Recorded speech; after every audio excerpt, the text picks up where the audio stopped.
अस्सलाम वालेकुम नाज़रीन, हवाले सी रहा है HRJDO न्यूज़ ऐं मां आहियां वज़ीर हुनर।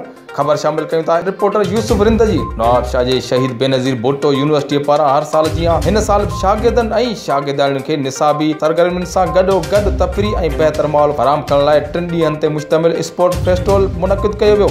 सालाना स्पोर्ट फेस्टिवल में क्रिकेट, रसाकशी, 400 मीटर रेस समेत ॿियूं रांदियूं खेॾियूं वयूं। रांदियुनि में यूनिवर्सिटीअ जे सभिनी शोबनि जे टीमुनि हिसो वरितो। 3 ॾींहं वारे स्पोर्ट फेस्टिवल जो इब्तिदा शहीद बेनज़ीर भुट्टो यूनिवर्सिटीअ जे vice chancellor professor doctor Tayyaba Zarif कयो।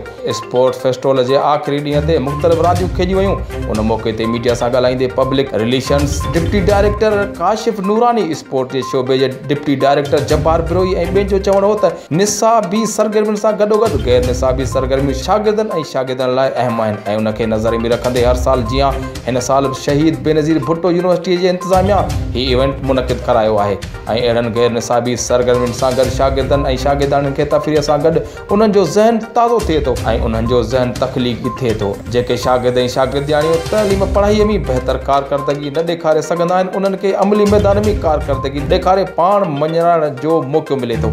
उन मौक़े ते शागिर्दनि ऐं शागिर्दाणियुनि मीडिया सां ॻाल्हाईंदे चयो त असां हिन फेस्टिवल मां तमामु घणो लुत्फ़ अंदोज़ थी रहिया आहियूं ऐं असां यूनिवर्सिटी इंतिज़ामिया जा थोरात आहियूं जेके हर क़िस्म जूं सरगर्मियूं असांखे फराहम करे रहिया आहिनि। वधीक ख़बरुनि ऐं अपडेट लाइ ॾिसंदा रहो HRJDO न्यूज़।